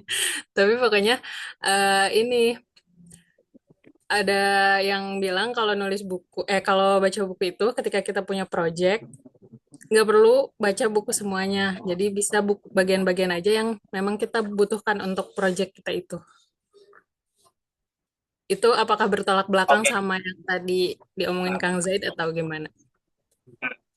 Itu tadi saya sudah katakan ya, itu kurikulum yang diterapkan di Al-Azhar untuk membentuk seseorang jadi ulama gitu. Hmm. Maka tentu ada makanya ini buku How to Read a Book itu, atau yang sekarang disyarah oleh Ustadz Yogi itu dengan apa eh, buku beliau ini apa namanya, sangat penting untuk kita baca atau kita pelajari karena itu tadi beliau kan mengcombine ya atau antara apa namanya menjelaskan bagaimana tradisi intelektual di Barat gitu. Maka barangkali ada metode yang berbeda juga atau kurikulum yang mungkin lebih tepat untuk digunakan kalau misalkan kita dalam hal ini ingin jadi akademisi atau ya seperti yang dikatakan itu yang Kang Rofik bahwasanya ada proyek tertentu gitu maka tidak perlu semuanya untuk dibaca. Dan pada dasarnya itu tadi ya, kalau misalkan yang tadi saya sebutkan itu kurikulum untuk membentuk seseorang jadi ulama gitu. Maka kalau teman-teman berminat untuk jadi ulama, itulah ada tahapan yang jadi harga mati untuk ditempuh dengan cara seperti itu. Itu dan yang di Al Azhar itu yang dilakukan di Al Azhar itu adalah optimalisasi dari apa yang Al Azhar sebutkan dengan ilmu fardu ain gitu. Ilmu fardu ain dan beliau bilang apa bahasa Arab, kemudian Al-Qur'an, kemudian fikih dasar, kemudian apa tasawuf dan sebagainya. Maka optimalisasi dari pembelajaran ilmu fardu ain hingga tingkat yang mungkin bisa dikatakan kita cukup sangat atau bisa dikatakan mumpuni lah untuk penguasaan ilmu-ilmu tersebut adalah itu dengan kurikulum yang tadi sudah ada gurunya, kemudian ada bukunya, ada cetakannya dan sebagainya satu kali begitu kurang lebih. Jadi itu tadi ya, ada mungkin kalau pembelajaran yang lain atau proyek atau apapun itu pasti ada metodenya lagi sendiri gitu dan barangkali ada yang lebih layak untuk sharing tentang itu. Ini saya cuma sekedar sharing aja, bukan educate ya, bukan educate teman-teman harus begini gitu enggak. Lagi-lagi sharing aja. Bahwasanya pengalaman di Al Azhar seperti itu gitu. Yang barangkali jadi gambaran buat teman-teman. Oh, dulu tuh ulama tuh cara belajarnya begitu. Mungkin gitu aja. Oke, Terjawab ya. siap Kang Zaid. Gimana Kang Rofik? Udah terjawab ya? Ya, aman-aman. Oke, selanjutnya Mbak Anis nih boleh angkat tangan lagi. Ada yang mau disampaikan? Terkait ini ya, tadi kan Kang Rofik bilang kalau ada proyek-proyek tertentu gitu, kita baca ya sekadarnya aja, kemudian sesuai proyek itu gitu ya. Kayak karya ilmiah mungkin atau enggak skripsi dan sebagainya gitu. Nah, itu kan kita comot-comot aja kan dari beberapa tokoh dan sebagainya kayak kayak gitu kan ya, sesuai kebutuhan kita gitu. Nah, itu terkait maksudnya kita menyalahi adab nggak ya gitu. Jadi kita tuh baca belum tuntas, kemudian ngambil main comot-comot aja untuk projectnya kita atau enggak yang menguatkan argumennya kita gitu. Nah, itu nanti akhirnya kita kembali lagi ke itu beradab gak sih gitu. Itu sih. Terima kasih. Oke, Mbak Anis. Mungkin dari Kang Kevin mau dijawab. Apakah baca buku loncat-loncat kayak gitu tuh yang ambil yang kita butuhnya aja beradab atau kurang beradab? Ya itu, ya itu sih sebenarnya. Oh, ya baik lagi kita kita kan pakai nih istilah nih kayak tadi pakai yang tadi saya sempat mau singgung tuh, yang misalkan baca buku fiksi buat hati, baca buku non fiksi misalkan buat otak. Nah, sedang apa hati hati itu yang mana sih yang mau kita runjuk tuh? Dan otak tuh otak yang mana gitu? Pikiran tuh yang mana? Dan sekarang nih adab nih. Itu kan itu kan ide-ide besar juga itu dan perlu dibahas secara rigid sebenarnya. Supaya apa? Supaya nggak kita bingung juga gitu. Kita bahas tentang hati nih, tapi hatinya hati secara physically gitu misalkan. Yang liver kan nggak ke sana juga. Nah, makanya perlu ada limitasi juga. Nah, makanya di profile atas tuh ngekelirin juga nih bahasan ini. Kita bahas kolbu, makanya kita pakai Oh, empat empat apa namanya empat instrumen ada ada namanya penerima ilmu itu ada kolb, ada jiwa, ada soul, ada hati, ada juga ruh. Itu kan itu kan instrumen penerima juga tuh. Gitu. Ya, makanya kita perlu ngedudukin dulu tuh. apa yang sebenarnya kita sebut hati, apa yang sebenarnya kita sebut otak gitu. Apakah otak itu bentuk fisiknya gitu. Kan kita nggak bisa lihat hafalan kita tuh di otak kita. Misalkan ada Hafiz yang 30 juz, terus kita bedah otaknya, kan nggak kelihatan tuh. Misalkan tulisan-tulisan hafalan-hafalannya di otak-otaknya. Artinya kan itu nggak secara physically. Nah sekarang otak yang dirujuk itu otak yang mana gitu. Nah yang pertama itu kita perlu clearin dulu tuh definisinya, apa yang kita rujuk. Nah itu sih. Jadi ya satu kita lebih berhati-hati buat berbicara gitu. Untuk pakai istilah gitu. Nggak saya dewe. Yang kedua, yang tadi pertanyaan Mbak Anis, apakah beradab atau nggak beradab? Ya balik lagi, eh, definisi siapa yang mau kita pakai gitu. Kalau dari Profalatos, yang kalau kita mengikut ke Profalatos, yang mengikut juga ke Imam Imam Hujatus Sidik Al-Ghazali itu, ya adab kan sebagai acknowledge, recognition and acknowledgement ya, mengenal, mengenali dan mengakui. Nah artinya ya kita kenali dulu gitu tadi misalkan buat project diri. Ya, berarti yang jadi fundamental tuh kita tahu diri kita tuh apa dan akan dibuat ya ya akan kemana gitu ya. Ya mudahnya konsep konsep of man itu jelas gitu. Hakikat insan itu jelas. Terus ada acknowledgement itu pengakuannya. Itu berkaitan dengan amalnya. Yang pertama kita memposisikan diri kita itu di mana? Itu di hadapan ilmu atau di hadapan guru atau di hadapan lainnya. Itu sih. Itu terus beradab ada rujukan berarti intinya bisa membuktikan sumbernya asal nggak menganggap tulisan orang lain itu tulisan kita sendiri tanpa rujukan. Ya itu bisa karena ya mungkin ya sekarang yang maklum ya yang maklum di masyarakat kita ya adab kan hanya berkaitan dengan etik ya etika. Ya apakah itu salah ya nggak salah juga. Itu ya bisa dibilang ya cukup lah untuk eh, untuk menjelaskan, tapi yang nggak bisa menjelaskan seluruhnya. Makanya nanti bakal bakal kita perlu tarik juga tuh adab itu punya asal akar kata yang dari mana itu. Dan misalkan mak, dabah, hidangan, ya itulah karena kita banyak banyak ini. Sebenarnya kalau clear definisi, kalau kita semua tuh clear definisinya dan mengikut siapa ya jelas juga gitu untuk men-tackle-nya.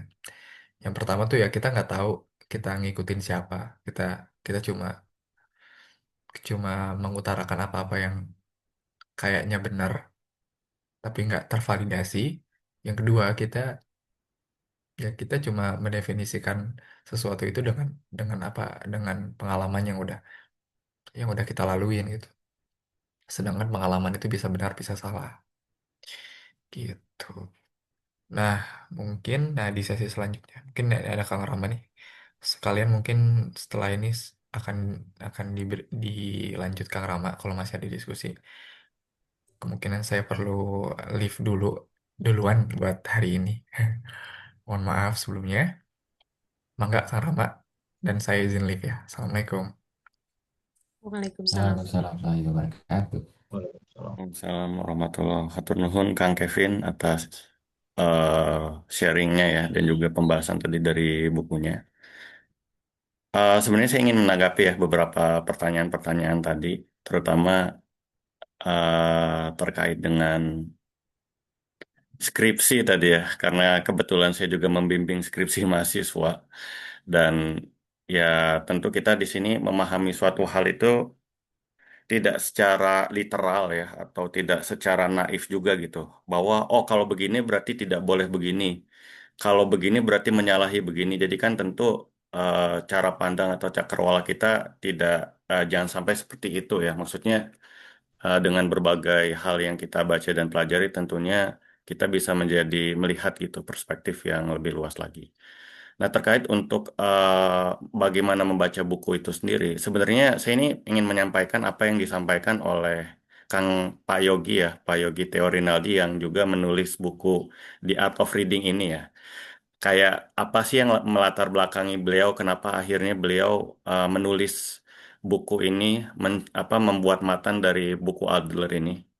Jadi ceritanya adalah sebenarnya backgroundnya juga dari ketika beliau melakukan penelitian S2-nya dulu di Malaysia dulu ya.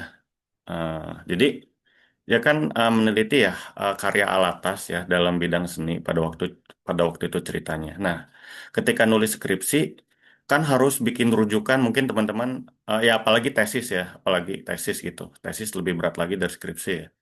Ketika menulis penelitian, tesis atau skripsi itu kan kita harus kaya banget rujukan kita kan, apalagi yang di bab duanya lah, wah harus banyak banget gitu. Tinjauan pustaka, teori dari ini, buku dari ini, jurnal, wah segala macam banyak banget yang harus kita baca. Nah tapi tadi gitu, nggak semua itu harus kita baca, nggak semua itu harus kita telaah lebih dalam gitu. Ada beberapa hal yang kalau dia rujukan yang besar memang kita harus benar-benar baca dan dalami banget. Ada beberapa yang kita cukup ambil beberapa informasinya gitu. Nah, salah satu momen yang paling mencerahkan menurut Pak Yogi itu adalah ya ketika dia akhirnya membaca buku dan menelaah How to Read a Book ini, akhirnya dia jadi tahu, oh berarti rujukan semua itu saya punya 100 referensi nih, misalkan yang perlu saya baca. Saya nggak harus baca 100-100-nya gitu. Yang saya harus baca banget itu yang grid books-nya aja mungkin ya 20 gitu. 20 atau 30 sisanya ya udah saya ambil aja argumentasinya karena itu tidak tidak harus yang saya kuliti banget gitu. Nah, sebenarnya nanti metode ini akan kita pelajari di inspectional reading ya. Jadi nanti yang di bagian berikutnya di sesi How to Read a Book itu akan ada chapter inspectional reading. Jadi kita itu membaca itu ya kita inspeksi dulu, kita cek dulu bukunya gitu, apakah worth it untuk didalami atau enggak. Caranya itu ya ngelihat dulu judulnya, daftar isinya, pengantarnya sama kesimpulannya. Kalau buku ini penting dan juga worth it, kita dalami banget. Tapi kalau bukunya B aja, udahlah saya nggak usah ini, paling saya cuma ngambil satu bab aja yang kemudian nanti saya masukkan ke literatur saya di bagian yang itu doang karena itu yang saya cari doang yang lain-lainnya kayaknya nggak begitu penting gitu.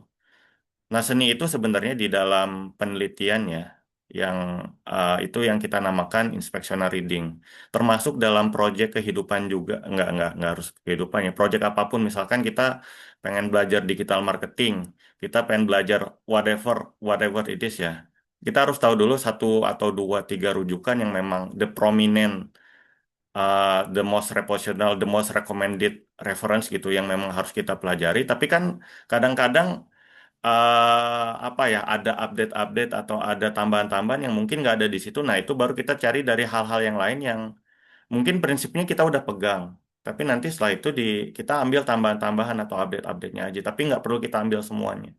That's the art of reading sebenarnya gitu ya, yang apa ya ketika kita tadi punya ilmu fardu ain atau punya fardu ilmu dasar ilmu alatnya, kita jadi bisa mengeksplorasi gitu berbagai hal yang lainnya dan juga kita bisa melihat relevansinya itu sendiri gitu di dalam konteks kita. Kalau dari uh, Prof Hamid Fahmi Zarkasi juga ketika dulu saya di PKU Gontor juga ya, beliau juga bilang gitu sama, beliau tuh mengatakan apa yang dikatakan oleh Prof Alatas juga gitu. Jadi ini insya Allah rujukannya kuat ya. Prof Alatas bilang bahwa ya memang beliau koleksi buku beliau ya itu memang banyak banget gitu. Tapi sebenarnya kalau dibandingin sama koleksi buku-buku yang lain sebenarnya nggak sebanyak itu gitu. Tapi bisa dijamin bahwa ibarat gini, ada orang yang punya koleksi perpustakaan 100.000 buku gitu. Ada orang yang punya koleksi perpustakaan 50.000 buku tapi daging semua gitu. Ada yang punya 200, 300 tapi ya isinya kebanyakan tulang, lemak, dan lain-lain gitu. Jadi justru yang diajarkan oleh Prof. Alatas itu kita harus banyak baca buku. Ini ada juga sebenarnya di buku di daras kita kemarin ya, di Filsafat Pendidikan Islam. Kita baca buku tapi jangan kebanyakan baca buku. Karena kalau kebanyakan itu pusing nanti. Jadi kita harus tahu mana yang daging-daging, yang berkualitas, yang berprotein tinggi. Nah, baru sisanya kita ambil tambahan-tambahan suplemen-suplemen lah atau vitamin-vitaminnya itu dari yang lain-lain gitu. Jadi Ya, makanya dulu metode pendidikannya adalah pas saya dulu belajar ya di bawah bimbingan beliau, ya kita harus ngelis dulu buku-buku kojonya, buku-buku reference utamanya sekian buku gitu ya. Nah, baru sisanya additional reference-nya gitu yang, oh ini kayaknya nyambung nih di variabel yang ini, oh ini kayaknya bisa memperkuat argumentasi kita di sini. Ya baca gitu yang bagian bab itunya aja gitu. Beliau ngajarin ya. Oh ini ini kita udah baca nih, udah punya ilmu dasarnya gitu. Beliau tuh bilang kita itu meneliti tuh kayak masak gitu. Jadi kita ngumpulin bahan baku dulu dari buku-buku gitu kan, buku-buku itu bahan baku kita. Bahan baku utama itu yang memang jadi bahan utama masakan, tapi kan yang lain itu kayak mungkin daun, paling cuma kita ngambil apa wanginya doang gitu kan, atau kita ngambil apanya doang. Nah itu tambahan-tambahannya gitu. Jadi harus ada pegangan utama, harus ada yang tambahan-tambahan itu yang baru boleh. Bukan berarti kita jadi nggak beradab ya, tapi kan justru dengan kita mensitasi, kita nge-reference, kita mengakui, kita taking credit setelah bahwa kita ngasih citasi atau catatan kaki atau footnotes ya, misalkan membaca buku adalah kegiatan menyenangkan dalam kurung Solaita 2025 gitu misalkan. Itu kan kita mengakui bahwa pendapatnya Soy ini bagus gitu dan kita masukkan ke dalam tulisan kita. Walaupun kita nggak ngebaca keseluruhan bukunya Soy, tapi ada satu bab yang ih ngena banget ya gitu, yang kemudian kita masukin ke data kita gitu. Jadi justru seninya di situ ya gimana kita bisa memasak tadi ya dari buku-buku yang daging sama buku-buku yang jadi bahan, yang jadi tambahan-tambahan sehingga kita jadi punya pemahaman utuh. Kita punya landasan fundamental filosofis argumentasi dasar dari buku-buku yang the great books-nya. Kita punya additional information dan juga tambahan-tambahan atau pelengkap update dari buku-buku yang mungkin terbarunya atau apa yang dia melengkapi apa yang sudah kita tulis sebelumnya gitu. Sehingga jadi satu penelitian yang komprehensif dan menyeluruh gitu ya. Jadi apa namanya? Itu yang kemudian bisa jadi cara ya buat kita. Nah, makanya nanti yang mudah-mudahan setelah kita utuh ya mempelajari dari daras buku di Art of Reading dan juga nanti sesi-sesi pembelajarannya kan kita jadi punya punya punya cakrawala tadi ya. Kita bisa jadi apa anal apa analytical reader, inspectional reader, demanding reader gitu. Jadi kita bisa menelaah nih mana buku yang bagus, mana buku yang harus worth to read, mana buku yang kayaknya enggak deh gitu, mana yang ini gitu. Kita insya Allah bakal terlatih untuk punya sense atau untuk punya sense tadi ya, punya ini ya, punya feeling gitu ya, punya feeling kayak oh ini bagus nih, oh ini kurang gitu dengan kepakaran dan semakin banyaknya ini yang sudah kita baca tersebut kurang lebih seperti itu ya. Tapi memang itu proses yang panjang ya teman-teman. Jadi itu proses yang tidak mudah. Makanya kalau kita harus lihat dulu level dari kita. Kalau kita masih learner gitu ya, ibaratnya kayak S1 gitu ya. S1 itu dia paling levelnya untuk penelitian itu paling ya cuma oh ada teori A, ya udah dia tinggal nerapin aja teori A gitu. Dia nggak perlu ribet-ribet harus wah segala macam enggak. Yang penting oh udah ada buku ini terapin udah selesai. Itu S1.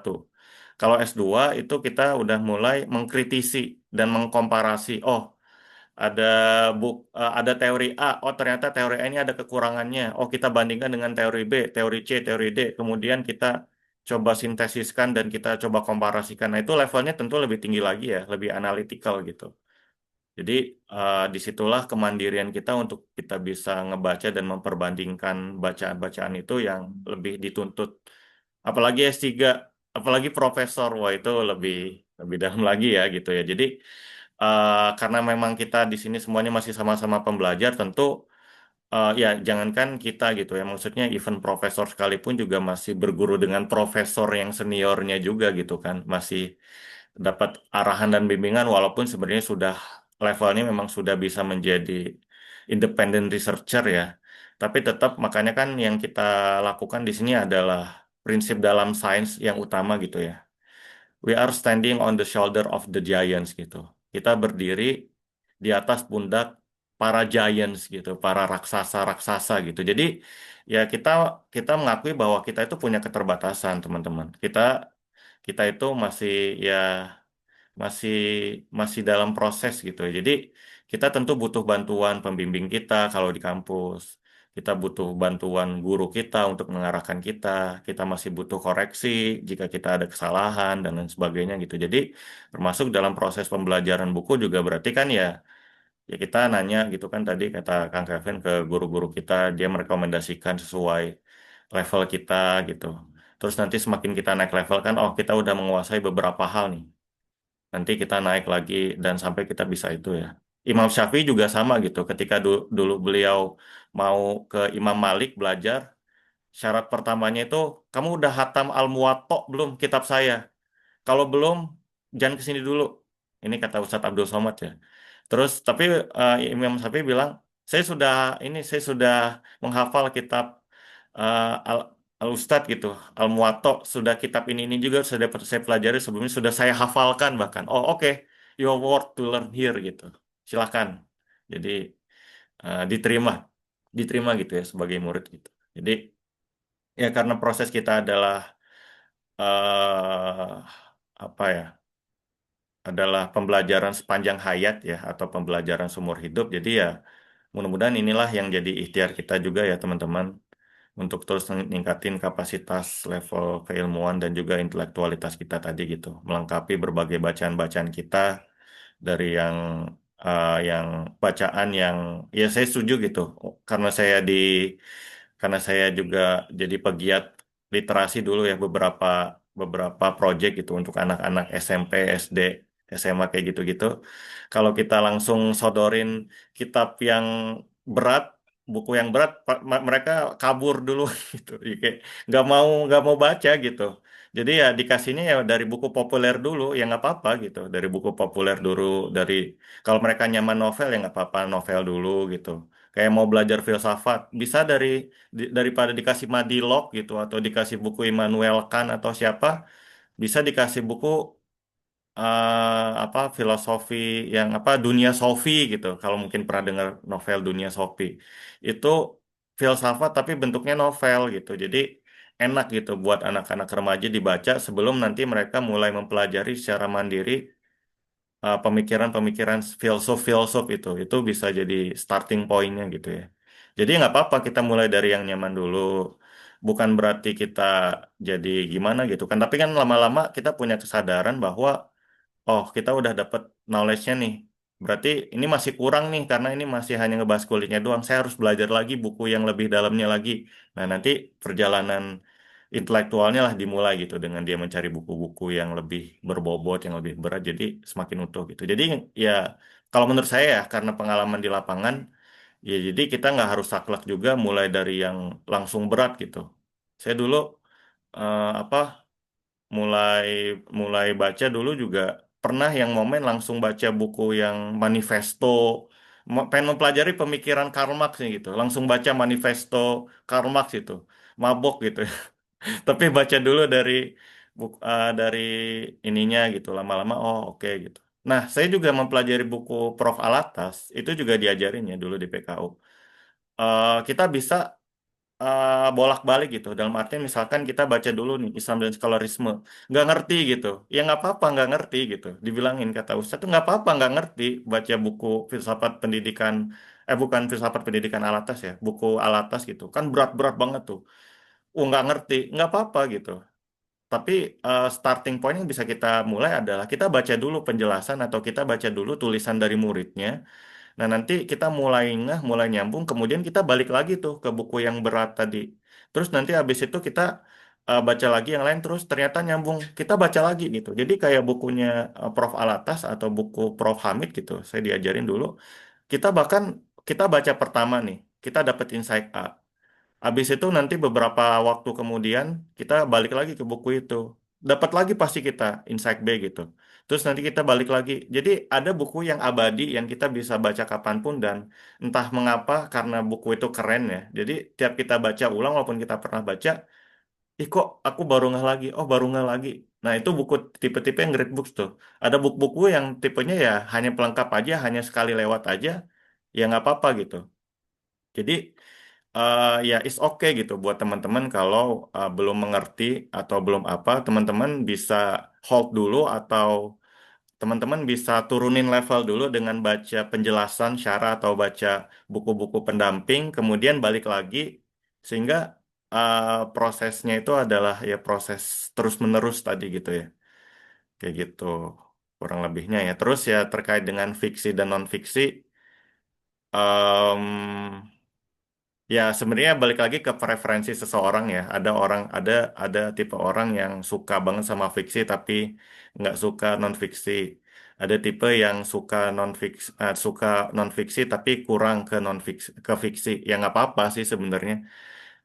Tapi memang kalau kita lihat tokoh-tokoh kayak ya Buya Hamka gitu kan, tokoh-tokoh besar yang lain juga itu sebenarnya kalau kita pengen jadi seorang pemikir yang besar memang sebaiknya kita perlu membalancekan juga sih karena buku fiksi itu ya karena sesuai sesuai dengan ininya ya sesuai dengan definisinya fiksi itu kan yang membangkitkan imajinasi kita gitu membangkitkan juga sisi rasa kita dengan gaya bahasa yang puitis gitu kan dengan gaya bahasa yang metaforis itu akan menyentuh relung-relung perasaan dan daya imajinatif kita sih fungsinya itu gitu dia memang tidak faktual ya artinya memang ya namanya karangan gitu kan tapi dia bisa membangkitkan jiwa-jiwa dan perasaan tadi gitu itu buku fiktif buku fiksi ya nah kalau buku non fiksi itu sebenarnya bisa juga menyentuh hati sama gitu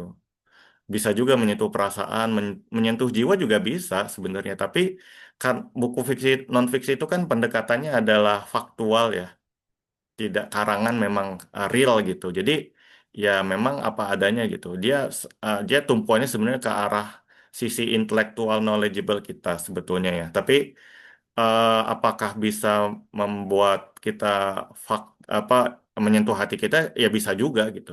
Buku fiksi juga sebenarnya juga memang dia kan di, ditulis untuk sebagai sebuah karya seni, karya sastra kan, sebagai bentuk budaya lah gitu, karena sifatnya karangan dan imajinatif. Tapi apakah bisa ngasih knowledge juga? Bisa juga gitu, kayak buku-bukunya Kang Abid, itu saya baca-baca walaupun saya nggak pernah ke Mesir, jadi tahu oh di Mesir ada ini, karena kan ada risetnya juga tuh. Jadi, oh jadi tahu juga ternyata dari buku fiksi juga ada hal-hal yang ternyata diriset oleh penulisnya dan real gitu, bukan karangan. Jadi ternyata yang ngasih knowledge juga itu juga bisa gitu. Jadi sebenarnya pada akhirnya akan saling melengkapi sih. Dan ya balik lagi ke preferensi kita ya. Kalau emang kita lebih suka fiksi ya nggak apa-apa. Lebih suka non fiksi juga nggak apa-apa gitu. Tapi memang perlu melatih juga sih gitu. Kalau sesekali lah baca fiksi gitu buat buat nambah wawasan, buat nambah eh, biar diksi dan tata kata kita itu jadi lebih estetik gitu. Misalkan itu contohnya, biar nggak kaku-kaku amat lah gitu. Atau ya kalau kebiasaan baca fiksi, biar nggak menghalu atau biar nggak apa ya, ya you know what I mean lah gitu. Biar nggak cuma terjebak di dunia fiksi, ya harus baca non fiksi juga gitu. Buku-buku pengembangan diri, buku-buku pengetahuan, buku-buku akademik gitu kan, supaya memang kita juga ternutrisikan gitu di aspek itu gitu ya. Ya, itulah the process of learning ya gitu. Jadi ya it's never ending process. Ya semoga memang kapasitas kita juga terus bisa ditambahkan ya. Kita memohon kepada Allah untuk diberikan ilmu-ilmu yang bermanfaat dan ya semoga ini bisa menjadi amal soleh kita juga. Insya Allah, mudah-mudahan. Terima kasih teman-teman. Amin ya Allah, Alhamdulillahirrahmanirrahim ya teman-teman. Dari Kang Rama tadi sekaligus closing statement untuk pertemuan kita kali ini karena udah melebihi jamnya ya, udah lebih 20 menit nih. Eh, Walaupun banyak pertanyaan yang masih belum terjawab mungkin ya, makanya harus ikutan terus ya darasnya. Terus yang buat teman-teman yang belum daftar darasnya juga bisa banget masih bisa ikutan hayo daftar gitu. Untuk pertemuan Rabu malamnya itu kan berbayar ya. Kalau ini kita untuk terbuka untuk umum semua anggota BBC gitu. Nah, baik kita akhiri pertemuan kali ini dengan mengucapkan hamdalah bersama-sama. Alhamdulillahirabbil alamin, istighfar sebaik-baiknya, astagfirullahaladzim, astagfirullahaladzim, astagfirullahaladzim. Terima kasih atas kehadirannya teman-teman semua. Wabillahi taufiq wal hidayah. Wassalamualaikum warahmatullahi wabarakatuh. Waalaikumsalam warahmatullahi wabarakatuh. Waalaikumsalam. Makasih ya Kang Teteh. Waalaikumsalam.